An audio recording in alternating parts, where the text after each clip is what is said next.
Good morning, everybody. Unfortunately, Brendan cannot be with you, so you're stuck with me. I'm Ben Pullinger, Excellon's Senior Vice President of Geology, and I'd like to take you guys through the story of Excellon today, Mexico's highest silver producer, and also looking at many other exciting things. This, in a nutshell, is really what the story is about. The people who have delivered in the past, a team that has delivered on all fronts: permitting, exploration, construction, asset base that we can grow with, and realizing where we are in the sector, and realizing that there's been a bunch of people up this morning talking about the access to capital markets, and how difficult that is, and how important it is to be resilient and to be in the right place and be positioned well for when markets return. This is our board of directors and management. I'll point out a few key members on our board in terms of governance and strength. Daniela Dimitrov on the board of Nexa, partner at Sprott Capital Management. Laurie Curtis, a geologist, the founder of Intrepid Minerals, sold that, went on to become an analyst, and basically seen every exploration stage and production asset in all of the world. And then on the management side, Brendan, our CEO, former M&A lawyer from Davies Ward, boutique firm in Toronto, lots of big mining deals. And the last and probably most recognizable one at Palangio. He was there when we spun out the Detour Lake asset and turned that into Detour Gold, which then went on to become Canada's biggest gold mine. Also, a new addition to the team, Annalad Kruger, joined us from Trevali recently. She was at Trevali from a $50 million market cap all the way through to a $1 billion deal with Glencore. Myself, I joined the team from Roxgold, where I was part of taking the Yaramoko asset from a rough inferred resource all the way through to commercial production in 4 years. Craig Ford, another very important member of our team, he was at NMET basically from the beginning, inception of NMET, all the way through to them getting taken out by First Quantum, and is really one of the key stakeholders in getting Cobre Panama permitted, getting a intractable community situation resolved, and Cobre Panama went into production this year on the back of that. We currently have 3 assets, 2 in Mexico and 1 which I'm excited to talk about as well at the end of this, later on in the presentation, our Silver City asset in Germany. Really, we're positioned on basically the 3 best gold belts that you can be on. The CRD superhighway that runs all the way through the spine of Mexico, the Northern Fresnillo trend, which needs no introduction, and now the Freiburg trend, which is literally the economic and mining engine of Europe back in the 1880s. Our keystone asset, the Platosa Mine, has produced over 800,000 tons. It's been in production since 2005. It is Mexico's highest grade resource at the moment. We produce at about 1,000 grams per ton silver equivalent, 500 grams silver, and the rest is made up of base metals. Torreon, where we're based out of, city of over 1.1 million people. It's quite spectacular. You can stay at any hotel you want to. You can fly in on regular daily flights. You can take an Uber to the mine and pick up Starbucks from 3 locations along the way. Very, very good place to work. Historically, this mine has had some water challenges that some of you might have heard about. Since 2017, we've been producing under dry conditions. But where you can see what that's allowed us to do, we have to pump a lot of water to get there. And if you look on the horizon there, you see all these green fields of alfalfa. We have a very strong relationship with our community, and we irrigate 3,500 hectares of land, growing alfalfa, supporting the local community around the mine. This is the resource that we're based off. As I was talking about, that super high Platosa 1,000 plus gram per ton silver equivalent resource. This has a small resource and has always had a small resource. Every year we continue to grow it, push it out, replace what we found, and it continues to slowly grow and maintain that grade. What's important here, though, is in terms of the spectrum of CRD systems, Platosa is now sitting at around 1.2, 1.3 million tons mined and defined. This puts it on very much the small end of the spectrum when you look at other CRDs, and I'll touch more on that and what we believe will happen to this asset as it goes on later on. On the cost and production side, really a story of stabilizing the operation. As I said, in Q2 2017, we dried out the mine. We started realizing very good costs. Q3 2018, we had a couple things that went against us, And really, if you look at Q4 2018 through to Q4 2019, the unfortunate thing is the delta between that and what you see on the left-hand side of the slide is really about treatment charges and electricity costs. Electricity costs having doubled in Mexico, and treatment charges, especially on zinc, having gone up by 10x. We believe that we can get these costs back down to sub $15, and that's where we see the company going into next year.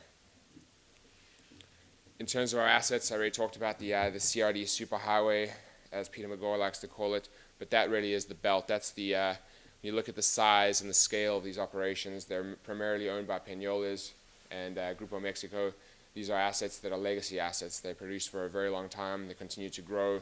And Platosa is, as I said earlier, very much in its infancy. No one was here before us. This is a discovery made by the company in 1999, put into production in 2005. There was no Grupo here. There was no Spanish here before us. This is our baby. And as I said, at 1.3 million tons mined and defined, very much in its infancy. And really, like Dave Lotan was talking about earlier, what happens when you don't do exploration is you really cut your throat as a company. And our goal is to look at exploration and view exploration as just part of the business. It's our R&D, right? If you don't have exploration, if you're not looking at your next product, if you're not developing, if you're not growing, you don't have a future. And with that, our philosophy is very simple: grow what we have, find more on the projects that we have. We have those three projects on those three silver belts. And then really what we want to do and what we're built to do is to try and find a world-class discovery either in that CRD superhighway, the Fresnillo trend, or in Freiburg in Germany. Platosa, we continue to add resources as we drill and define more mineralization out ahead of us from underground. You can see some of those results there on the left-hand side. Spectacular grades, spectacular widths, 11.1 meters at 2,200 gram per ton silver equivalent. Those two purple circles you see in the middle there, those are areas that we're currently putting in dedicated drill infrastructure, and we'll be drilling from there on the northern one by the end of the year and the southern one into next year. Continue to define, continue to add resources, continue to delineate new ounces. And more importantly as well, if you look on the right-hand side of that slide, you see that cluster of purple dots. That is where the resource remains open. And earlier this year, we were drilling out there, announcing grades and widths of 5 meters at 2,300 gram per ton silver equivalent. Really that spectacular Platosa grade continuing and still open ahead of us. Our regional land package, to give you some context, is 21,000 hectares. The whole of Platosa, all of our resources to date, sit on just 56 of that 21,000 hectares. With that in mind, exploration on this project has been a constant challenge for us, and we continue to define new targets, continue to get boots on the ground, continue to work with our crews to find places to drill. Most recently, we've got two priority targets that you can see on this slide. Helmholtz in the top left-hand corner there. This is an area we've just finished up drilling some holes, proving up that there is a giant, big alteration zone, huge breccias, pyrite filled. We're in the system. If this is, if you're going through your CRD checklist to find out that make sure that you're in the right place for looking at this, we're 9 out of 10 on that list. The last thing missing there is an economic discovery, so we will persist. Like, the environment is correct, the geology is right, the amount of alteration in those limestones is pretty significant. Later this year, we plan to be drilling at a place called PDN. PDN is a skarn target linked to what we see there at Rincon del Cairo, where the company was drilling in 2012, intersecting high-grade copper and lead, high-grade gold and copper, as well as base metals as well as part of that skarn mineralization. This is something that we're hoping to put some drill holes into before the end of this year and see what we get coming in the new year. If we jump in our cars or our trucks and we take a drive 200 k's down the highway, we get to our Migalauza, or our Evolución Project, where we have a commanding land position of 45,000 hectares in the middle of the northern Fresnillo trend. The Fresnillo trend needs no introduction. 5 billion ounces mined to the south, basically from San Luis Potosi all the way up to Fresnillo. What's very interesting, though, is once you get to the north of Fresnillo, this belt disappears into cover. It pops up at a couple places, and you can see a few windows there, and where it pops up out of cover, they are generally projects. Where we are in the land package that we have and what we're seeing around us is mainly exploration under cover, and a really good example of the riches and what you can find in this part of the world is the story of San Sebastian. San Sebastian is a Hecla mine. Hecla put into production. It has been their top cash flowing asset, and it was found a 10 kilo per ton silver vein under 1 meter of soil in a farmer's field. This is the riches, and this is what we're looking for in this part of the world, and this is why we have that land package there. As well, on top of that, we have a former producer, a 30 million ounce resource that we're busy working on growing, and we have our mill there, and I'll touch on that and the significance and the strategic value of our mill later on in this presentation. To the end of last year and early this year, we started exploring around that historical resource. So that historical resource there came into the company in 2009, where Excellon took over Silver Eagle, who had just started to build the Calvario vein or Calvario mine. They ran out of money. Excellon acquired them for $4 million of stock, got a brand new $15 mill, a whole bunch of losses carried forward in that 30 million ounce resource. We've gone back and been exploring in that area, and the result of that is we've started to intersect a very large bulk tonnage zone of mineralization, seeing stuff of consistent mineralization like 153 meters at 1.2 grams gold equivalent or 101 grams silver equivalent, with higher grade within that. We've currently got this zone defined to in excess of 800 meters along strike and in excess of 800 meters at depth. Just to give you, though, a bit more context, if you look at that historical resource, that's 30 million ounces. That section across from the top of that to the top of those drill holes is 1.2 kilometers. This is a very big system, and we're busy testing to see how big it is, with the intention of hopefully being able to take it up to resource, where we believe it will underpin a very big silver equivalent resource that is currently not reflected in our share price. Miguelauza this is a picture of our mill. This is the mill that we acquired from Silver Eagle in 2009. We've done a fair bit of work on it over the years, but it's a very strategic asset, as it is the only mill in that part of the Fresnillo belt. We currently have a toll milling agreement with San Sebastian as they ramp up and develop their underground, their sulfide ore. We are taking delivery of that, toll milling it for them. We're currently in a bulk sample stage, and hopefully rolling that into a full commercial agreement with them next year, which will be about $3 to $5 million US attributable to us as part of that deal. Last but certainly not least, I'm going to pause here and just sometimes remind myself there's not a lot of places in the world that you can go and find a 164 square kilometer intact gold system and pick it up with nobody else around you, as we have done here. Saxony, probably very little known but very mining friendly jurisdiction. The dots that you see there, those are all mining projects and various commodities between private and junior companies.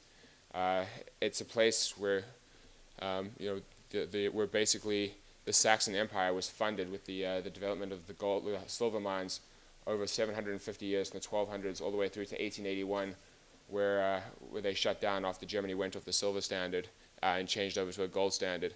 Coincidentally, and very interestingly, a lot of these guys left Freiburg, where they were mining, headed over to North America and Mexico, and actually ended up modernizing and industrializing the Mexican silver mining industry. But this is where they came from. These mines have been in production for hundreds of years, produced over 400 million ounces of silver, and they're very, very far from done. A lot of them shut down with the decline in the silver price due to water pumping and just lack of economics. But these things only went down 80, 100, 200 meters at depth. And what's very important and very, very cool about this project is the amount of information that we have in it. The University of Freiburg is located 5 kilometers away from this project, and it is the world's oldest mining technology institute and university. For hundreds of years, they were collecting samples from each one of these mines, keeping them on archive, and we have access to those samples, so we know what the veins look like, we know what the mineralization looks like, we know what the mineralogy looks like. The University of Freiburg has done petrographic and fluid inclusion studies on this, so the amount of information that we have before we go and put our first drill hole into this is already well ahead of the game and pretty staggering. We have lots of records as well from these mines, knowing that they produced anywhere from a half meter at 3,500 grams per ton silver, not assaying for gold or zinc back in those days, up to some areas where they shut down in 10 meters of 1,000 grams per ton silver. This is a spectacular silver district, and it fits very well into our portfolio. We're hoping to be, we're in the process of putting a work plan together and look forward to drilling here, hopefully by the end of Q1 or into Q2 next year. Again, just can't talk enough about the support and the infrastructure in this area. In addition to the University of Freiburg, there's also the Helmholtz Institute of Freiburg, which is a higher technology institute funded by Brussels and Berlin, with the purpose of bringing investment into technology and investment into mining into Saxony. This institute is located pretty much next door to the university, the Freiburg University. They share resources, they share students, and this is a mining city. This is a mining town. Very proud of its mining heritage. Just to wrap it up, this is our capital structure. Our market cap sitting around $100 million at the moment. In August of this year, we closed an $11.5 million deal. We have about $9 million at the end of the quarter in working capital, and very well supported by strong shareholders. About 35% of our float is out of Europe, and then Eric Sprott, who is our major shareholder, owns 20% of the company. Good volumes, good liquidity as well, and good coverage out of Cantor, Cormark, and PI Financial. And with that, I'll leave you on this final slide. This is really what it's all about for Excellon when it comes down to it. Our vision and what we want to do in life is create wealth for our shareholders, for our management, for the people that work for us, for the stakeholders, for anybody that comes into interaction or interacts with Excellon. This is what the ultimate goal is. Thank you very much for your time. Thank you for listening to the story, Excellon.